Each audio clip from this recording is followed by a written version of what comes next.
दोस्तों, India speaks daily के अंतर्राष्ट्रीय न्यूज बुलेटिन में आपका स्वागत है। मैं हूं आपके साथ रति अग्निहोत्री। ड्रैगन शाह एक तरफ अपने वर्चस्व का डंका पीटते नहीं थकता कि वो किसी से डरता नहीं है, किसी से भयभीत नहीं होता, पूरी दुनिया में अपनी मनमानी कर सकता है। वहीं दूसरी तरफ वो बीच बीच में ऐसी हरकतें भी कर बैठता है जिससे स्पष्ट तौर पर पता चल रहा है कि विश्व में जो उसके विरुद्ध आलोचना बढ़ रही है, जो उसकी विभिन्न मुद्दों पर आलोचना हो रही है, जिसके विरोध में एक माहौल तैयार हो रहा है, उसे लेकर वह काफी भयभीत है। अभी हाल ही में लाल देश ने ताइवान के संदर्भ में कुछ ऐसा ही किया। सुजीत कुमार नाम के एक भारतीय सांसद को चीनी सरकार की तरफ से एक चेतावनी भरा पत्र आया है। ये सुजीत कुमार, जो कि उड़ीसा की पार्टी बीजू जनता दल की तरफ से सांसद है, अब उन्हें चीनी सरकार ने, चाइनीज एम्बेसी ने डायरेक्टली ये पत्र लिखा और चेतावनी भरा पत्र। और भला पत्र क्यों लिखा? इसीलिए लिखा क्योंकि सुजीत कुमार ने एक ग्रुपिंग में पार्टिसिपेट किया था, वो एक मीटिंग में सम्मिलित हुए थे और ये जो वर्चुअल तौर पर मीटिंग संपन्न हुई थी, ये फार्मोसा क्लब की एक मीटिंग थी। फार्मोसा क्लब जो कि एक बेहद नई ग्रुपिंग है और इसकी स्थापना में ताइवान का हाथ माना जाता है। ताइवान की ही एक तरह से, ताइवान ने ही इसकी स्थापना की 2019 में। और इस ग्रुपिंग का उद्देश्य उस समय ताइवान को विभिन्न यूरोपीय देशों के साथ जोड़ना था, कि ताइवान को यूरोप के जो विभिन्न इन्फ्लुएंशियल लीडर्स हैं और जो इन्फ्लुएंशियल लोग हैं उनके साथ जोड़ना था। लेकिन अब इस ग्रुपिंग का दिन ब दिन विस्तार होता जा रहा है और हाल ही में इसके इंडो पैसिफिक चैप्टर का इनॉग्रेशन हुआ और इसका इंडो पैसिफिक विंग लॉन्च किया गया कुछ दिन पहले। और इसी के वर्चुअल सम्मेलन में इन भारतीय सांसद ने भाग लिया और इसीलिए ड्रैगन से इतना नाराज है कि उसने औपचारिक तौर पर इन्हें चेतावनी भरा पत्र भी भेज डाला।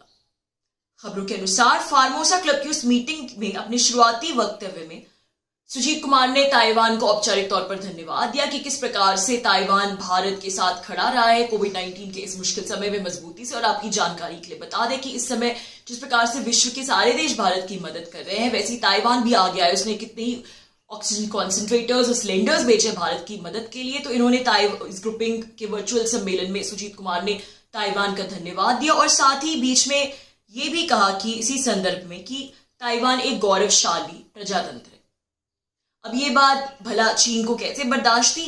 ड्रैगन को पसंद नहीं आई और उन्होंने इस भारतीय मिनिस्टर को धमकी भरा पत्र भेज दिया। और पत्र में बल्कि ये लिखा, सीधे सीधे तौर पर धमकी दी कि हम आपको यही सलाह देंगे कि आप इस ग्रुपिंग से तुरंत अपने आप को हटा लीजिए, तुरंत त्याग पत्र दे दीजिए, जिससे चीन और भारत के बीच जो संबंध वैसे ही तनावपूर्ण बने हुए हैं, अगर आप चाहते हैं कि उनमें और भी ज्यादा वो संबंध खराब ना हो, उनमें और भी ज्यादा कॉम्प्लिकेशंस ना आए, अगर आप ऐसा चाहते हैं तो इस ग्रुपिंग से अपने आप को तुरंत हटा लीजिए। अब लाल देश के इस कदम का बेतु का एंगल देखिए। वह भारत के किसी राज्य के सांसद को, एक मिनिस्टर को सीधे तौर पर वहां की सरकार पत्र लिख रही है, इस प्रकार का धमकी भरा, यानी भारत सरकार को बाईपास करके सीधे सीधे भारत के एक मिनिस्टर को पत्र लिख रही है। अगर चीन को किसी बात से कोई दिक्कत है, किसी बात से कोई समस्या है भारत की किसी पोजीशन से, तो वो भारत सरकार से वार्तालाप करेगा। प्रोटोकॉल तो यही कहती है कि वो ये मुद्दा, कोई भी मुद्दा है, वो भारत सरकार के समक्ष ही मुद्दा उठाएगा। लेकिन बजाय भारत सरकार से कोई बातचीत करने के, वो उल्टा एक मिनिस्टर को, एक स्टेट के मिनिस्टर को डायरेक्टली सीधे तौर पर धमकी भरा पत्र लिख रहा है चीन। और ये कहां से तर्कसंगत है? भारत एक प्रजातंत्र है और यहाँ पे जो लीडर्स हैं, चाहे वो किसी भी लेवल पे हो, उन्हें काफी हद तक आजादी है कि वो अपनी मर्जी से, अपने हिसाब से विभिन्न सम्मेलनों में पार्ट ले सकते हैं, भाग ले सकते हैं। उन्हें हर बात के लिए अनुमति नहीं लेनी पड़ती इसके लिए भारत सरकार की। और ये जो फार्मोसा क्लब है, ये एक प्रकार का अनौपचारिक फ्रेंडशिप फोरम है। और जिस इंडो पैसिफिक चैप्टर की हम बात कर रहे हैं, जिसका भी हाल ही में इनॉग्रेशन हुआ था, जिसमें मिनिस्टर सम्मिलित हुए थे, उसमें अधिकतर कोविड-19 को लेकर आपसी साझेदारी की बात हुई थी। और जैसा कि हम जानते हैं कि ताइवान को जो देश समर्थन देते हैं, वो ज्यादातर छोटे छोटे आइलैंड कंट्रीज है, जिन्होंने औपचारिक तौर पर ताइवान को रिकॉग्नाइज किया है, उसे मान्यता प्रदान की है। तो इस मीटिंग में भी ज्यादातर छोटे छोटे आइलैंड देश, आइलैंड कंट्रीज ही आए थे, उन्होंने ही इसमें भाग लिया था। तो एक अनौपचारिक ग्रुपिंग, ये तो कोई क्वाड ग्रुपिंग तो है नहीं कि इसमें कोई स्थानीय नेता अपनी मर्जी से सम्मिलित नहीं हो सकता। इस प्रकार का पत्र एक भारतीय सांसद को भेजकर ड्रैगन ने प्रोटोकॉल का उल्लंघन किया है। हमारे देश में कोई कुछ भी करता है, वो हमारे संविधान, हमारे कानून के दायरे में आता है और अगर वो कुछ गलत कर रहा है तो इसमें भारत सरकार की या फिर हमारे कानून की बात होती है उसे कुछ कहने के लिए। लेकिन कोई दूसरा देश हमारे देश के सांसद को इस प्रकार से एक पत्र लिख रहा है धमकी भरा कि तुमने फला सम्मेलन में क्यों भाग लिया, इस बात का कोई औचित्य नहीं है।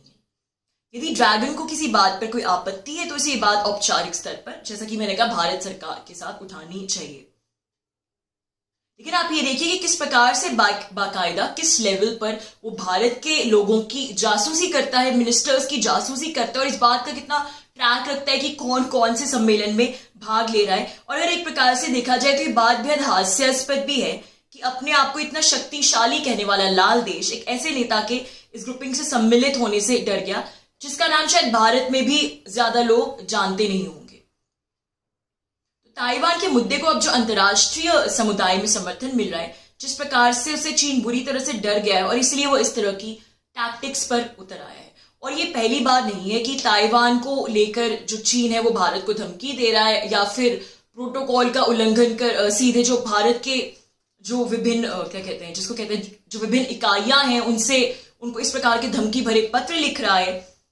पिछले वर्ष भी ताइवान को लेकर उसने भारतीय मीडिया को अल्टीमेटम दे डाला था कि तुम लोग ताइवान पे इस प्रकार की न्यूज नहीं कर सकते और ताइवान को लेकर उसके इश्यूज को लेकर इस प्रकार की न्यूज कवरेज करने का भारतीय मीडिया को कोई अधिकार नहीं है, क्योंकि भारतीय सरकार हमारी वन चाइना पॉलिसी मानती है, इसलिए तुम्हें भी वही माननी होगी। इस पर भारत के विदेश मंत्रालय ने स्पष्ट तौर पर चीन का जवाब दिया था दृढ़ता से कि भारत का मीडिया जो भी चाहे रिपोर्टिंग करने के लिए स्वतंत्र है, क्योंकि भारत एक प्रजातंत्र है, इसलिए सिर्फ आपके कहने पर यानी चीन के कहने पर हम अपने मीडिया पर इस प्रकार का कोई भी प्रतिबंध नहीं लगा सकते। फिर पिछले वर्ष भारत सरकार और ताइवान के बीच कुछ बातचीत भी होने वाली थी, उसको लेकर भी ड्रैगन ने खासा हंगामा किया था। अब भारत सरकार को इस बात को गंभीरता से लेना होगा कि किसी दूसरे देश की सरकार, उसकी एम्बेसी, ये जो पत्र था ये उनकी एम्बेसी के पॉलिटिकल काउंसलर के नाम से भेजा गया था कि किसी दूसरे देश की सरकार उनके देश के एक सांसद को सीधे तौर पर धमकी दे रही है कि तुमने ये जो ताइवान का ग्रुप ज्वाइन किया है इसे तुम तुरंत हट जाओ, क्योंकि वन चाइना पॉलिसी के विरुद्ध है और तुम्हारा देश भी वन चाइना पॉलिसी को मानता है। मतलब ये तो सीधे तौर पर किसी दूसरे देश पर जासूसी कर उसकी सरकार को बाईपास कर खुला उसके आंतरिक मामलों में दखलंदाजी करने का मामला हुआ। अब शायद भारत सरकार को भी इस बात पर ड्रैगन के समक्ष कड़ा रुख अपनाना होगा और ताइवान को लेकर जल्द ही अपनी कोई नई नीति बनानी होगी। दोस्तों, आज के लिए बस इतना ही। बहुत जल्द आपसे फिर मुलाकात होगी कुछ नई खबरों के साथ। तब तक के लिए अनुमति दीजिए। नमस्कार।